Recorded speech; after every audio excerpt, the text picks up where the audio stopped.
तर 17 जागांसाठी स्थानिक स्वराज्य संस्थांच्या माध्यमातून मतदान या विधान परिषद निवडणुकीसाठी पार पडणार आहे। पण जे मतदार आहेत या विधान परिषद निवडणुकीसाठी त्याच मतदारांची पळवापळवी सुरू झाल्याचा आरोप आता काँग्रेसच्या माध्यमातून केला जातोय। 18 जूनला हे मतदान होणार आहे, पण त्यापूर्वीच नगरसेवकांची पळवापळवी सुरू झाली आहे। गडचिरोली, चंद्रपूर, वर्धा या मतदारसंघातून याविषयीची माहिती समोर आली आहे। विधान परिषदेच्या मतदारसंघात एकूण 977 मतदार आहेत। त्यापैकी एकट्या चंद्रपूरमध्ये 444 मतदार येतात।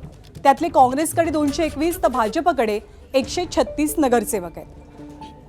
यापैकी सावली, नागभीड, सिंदेवाही आणि ब्रह्मपुरी नगर परिषदेचे काँग्रेसचे अंदाजे 40 नगरसेवक भाजपनं आपल्या गळाला लावल्याची चर्चा आहे। त्यामध्ये सावली नगर परिषदेच्या अध्यक्षांचा सुद्धा समावेश आहे। या 40 नगरसेवकांना भाजपनं पर्यटनासाठी रवाना केल्याची चर्चा आहे, पण काँग्रेसनं हा दावा फेटाळून लावलाय।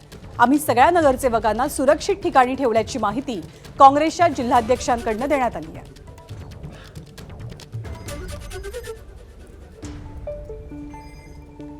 तर हे नगरसेवक पळवले म्हणून एकीकडे काँग्रेस भाजपकडे अंगुली निर्देश करत असताना भाजपनं मात्र काँग्रेसवरतीच पलटवार केलाय। हे नगरसेवक नेमके गेले कुठे, काँग्रेसलाच ठाऊक असेल असं उत्तर चंद्रशेखर बावनकुळेंनी दिलंय।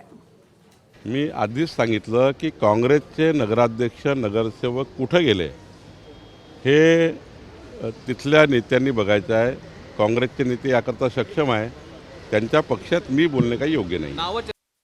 राहिला विषय आता हा निवडणुका म्हणजे उत्सव झालेला आहे। आता आमच्याही संपर्कामध्ये भारतीय जनता पक्षाचे 100पेक्षा अधिक नगरसेवक आहेत। त्यांच्याही अंतर्गत प्रचंड वाद आहे की कोणी जर इनिशिएटिव्ह घेतलं की दुसरा गट तयारच आहे आम्हाला मदत करायला, परंतु आम्ही त्या भानगडीत पडत नाही।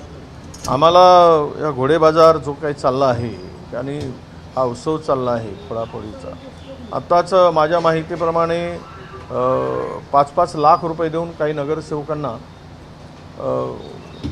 उचलण्याचं लिफ्ट करण्याचं काम चाललेलं आहे।